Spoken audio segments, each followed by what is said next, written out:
On a completely different issue, there's also RFK Jr. as Trump's choice to lead the Department of Health and Human Services, even the editorial board for the very right-leaning New York Post calling him, quote, nuts on a lot of fronts. The editorial board writing in an op-ed, quote, the overriding rule of medicine is first do no harm. We're certain installing Robert F. Kennedy Jr. to head Health and Human Services breaks this rule. Remember, the Post, of course, endorsed Donald Trump. And Tulsi Gabbard, who's expressed sympathetic views towards Russia and Vladimir Putin, accused by some of parroting Russian propaganda, and who Trump nominated as Director of National Intelligence. And then this Pete Hegseth, first Defense Secretary, who retired from the National Guard as a major, reportedly paid off a woman who accused him of sexual assault in 2017, and who has a tattoo with the phrase Deus Vult, a Latin phrase apparently commonly used by white supremacists. A fellow guardsman even reported concern over that tattoo in 2021. Now, all of these picks not only deserve but demand scrutiny by the Senate, at the very least to allow them to clear the air. And for those wondering, are these picks for real? The answer seems to be unequivocally yes. No, I mean, he made it very clear to me that the Matt Gaetz pick is not three-dimensional chess to help another nominee get through, that this was what he wanted to have happen. And when Republicans voted in impeachment against Donald Trump, he had a list of who those people were, and almost all of them in the House are gone. He feels like he's gone to hell and back 10 times. So this is also a big middle finger to the DOJ and the FBI. And CNN reporting that Trump, quote, views Gaetz as the most important member of the cabinet he's quickly assembling, and he considers the nomination of the former Florida congressman an urgent priority for the incoming GOP majority in the Senate. Quote, Trump wants Gaetz confirmed 100%. He is not going to back off. He's all in. And we're just getting in reporting from Axios tonight that the president-elect is actually calling GOP senators to try to advocate for Matt Gaetz. The Trump transition team doubling down again today, saying in response to the latest allegations about Gaetz, Matt Gaetz will be the next attorney general. He's the right man for the job and will end the weaponization of our justice system. These are baseless allegations intended to derail the second Trump administration. Remember, Gaetz has repeatedly called for defunding the FBI while it was investigating him for the sexual misconduct claims. The DOJ decided not to charge him. But it's not just the FBI he's after. And I don't care if it takes every second of our time and every ounce of our energy. We either get this government back on our side or we defund and get rid of, abolish the FBI, CDC, ATF, DOJ, every last one of them if they do not come to heel. Okay. But there are also some really solid choices for other positions. Take, for example, Marco Rubio for Secretary of State, Doug Burgum to lead the Department of Interior. Even Trump's former lawyers for high positions in the Justice Department. Yes, that's why they were selected, because they worked with him, but they're serious people with serious resumes. And here's where it falls to Democrats to exercise self-control. The new Senate leader has claimed that the ball is effectively in Democrats' court. All options are on the table, including recess appointments. Hopefully it doesn't get to that, but we'll find out fairly quickly whether the Democrats want to play ball or not. By the time he takes the oath of office, hopefully a lot of those nominees will be through their confirmation hearings and will be ready to act on them on the Senate floor. And then it's a question of how much do the Democrats resist or object or try to block, and we're going to grind them out. I mean, we're just going to keep consistently moving, and we'll see what kind of cooperation we get. And then we'll, like I said, we'll make decisions about where do we go from there. Sort of a warning for Democrats. Look, the president-elect gets to pick his cabinet. The Senate should only step in as part of its advise and consent role, in my view, on people who are uniquely disqualifying, meaning I think the standard ought to be more than just unqualified. Why? Because that argument is too vague. It applies potentially to too many people on both sides. It ought to be, are they disqualifying? And it does seem there's more than one who could fit that bill. But certainly Matt Gaetz is the top of that list. President-elect Trump ran successfully on his promise to shake things up, and shake they will. But also that doesn't mean the Senate should cave, no matter how disqualifying a candidate may be.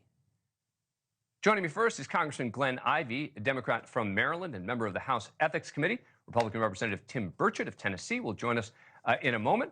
Representative Ivey, let me start with this ABC News report and the comments by that attorney for the two women. You've seen what is in the ethics report. Can you tell us whether that ABC News report is accurate? Yeah, I'm not commenting on the comment of the report or the investigation or any of the backup information because it hasn't been released publicly yet. But I am saying that I do think it's important for the Senate to have a chance to review those materials because they're the ones who are going to have to decide whether to vote for or against his nomination. And they should have full information at the time when they do that. Well, let me ask you a difficult question, which is, if there is a decision not to release the House Ethics Committee report, don't you expect it'll get leaked anyway? Yeah, it might get leaked. That certainly happens in Washington from time to time. Other options, the Senate might either try and send a subpoena to the House or choose some other approach to try and leverage the information from the House.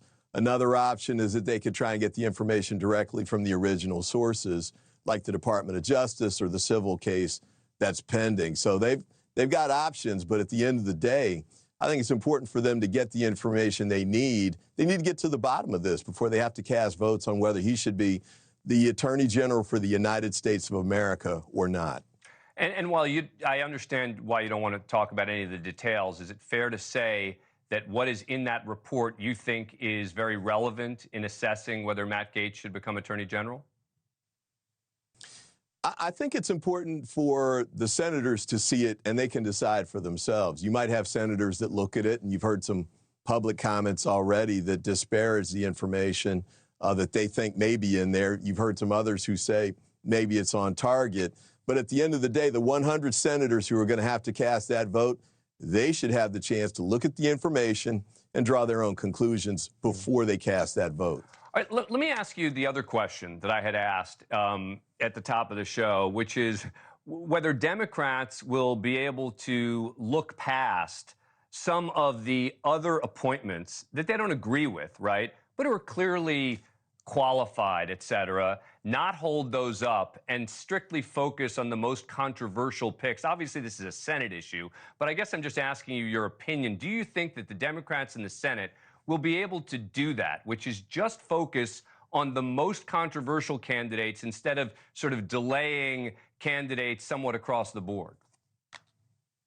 Well, two things on that front. One, I think that's a Republican effort to push this somehow on the Democrats when the nominations were made by Donald Trump, and the Senate's going to be in the majority of the Republican Party. So I'm not really clear on what the thinking is on that front. And if you look back over the past few years, Amy Coney Barrett flew through when the Republicans were controlling the Senate in a few weeks after the Senate Republicans had blocked Merrick Garland's nomination for more than a year. So I don't think they've got clean hands on this when at the end of the day, the Senate Republicans are going to be able to decide who gets to the cabinet and who doesn't, whether the Democrats oppose it or not. Well, but there is an effort at delay, right? I mean, Democrats could delay the process, and it does seem to me that they should be picking and choosing which ones they make a big fuss about, no?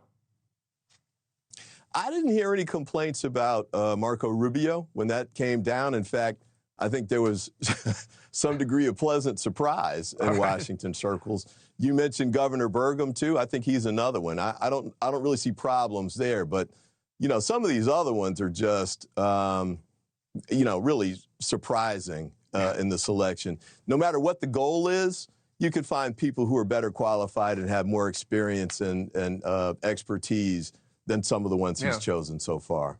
Yeah, but that can be said about a lot of folks, which is the point I made before. Congressman Ivey, thanks a lot for the conversation. I really appreciate it. Thank you. Joining us now, Republican Representative Tim Burchett of Tennessee. Congressman, thanks for coming back on the show. Appreciate it. All right, let me ask you about this report from the Ethics Committee. Any reason that if the Senate wants it, that they shouldn't be able to have it? Well, it does away with what protocol is. We've the Justice Department that hates Matt Gaetz's guts threw the case out against him. So I'm not sure if, I don't know what's valid here. I don't know that I can't imagine with the hundreds, literally hundreds of attorneys at the Justice Department's disposal, if they wanted to get Matt, I think if they had something on him, they would have gotten him. So I'm not really sure where this report goes and what it does, but you know, that's going to be left up to the ethics committee. But you'd agree, yeah, understood. You'd agree. I mean, there's a different standard to bring a criminal case than with regard to evaluating a congressional ethics report. And I would assume if the shoe was on the other foot, right, and this was a Democratic president nominating a controversial AG, you'd want to see that report, right? If I was the one making the decision, but I'm not one of those that's making that decision. But still, I mean, honestly, we've got rules to follow. Are we going to follow them or not? You know, that's the bottom line. And I think, too, you're going to see a lot of these past reports that are there that could possibly be released, too. So if we're going to release one, release them all. And then maybe we do away with the ethics committee as a whole and just release everything they have. There's no secrecy there. So I don't know. You know, I go back to my original premise, though, that the Justice Department, if they would have had anything on Matt, they would have. I mean, here's the guy who's exposed. You know, he issued Hunter Biden's laptop information as, you know, for public record, and he went after the Justice Department when they would arrest people that had the audacity of wanting to pray in front of an abortion clinic. They arrest them in the middle of the night in their underwear at gunpoint in front of their children. The same Justice Department that called parents who had the crazy idea of going to a school board meeting to complain about what their kids were being taught were labeled domestic terrorists. And the Justice Department said that did not happen when in fact it did. And Matt Gaetz is one of those that was responsible for exposing it.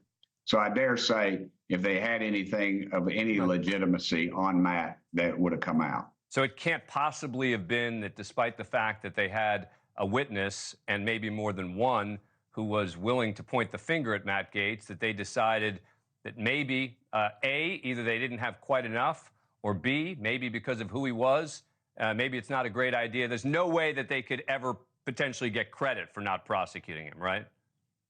I wouldn't think so, but right. Again, they chose not to prosecute him. That's true.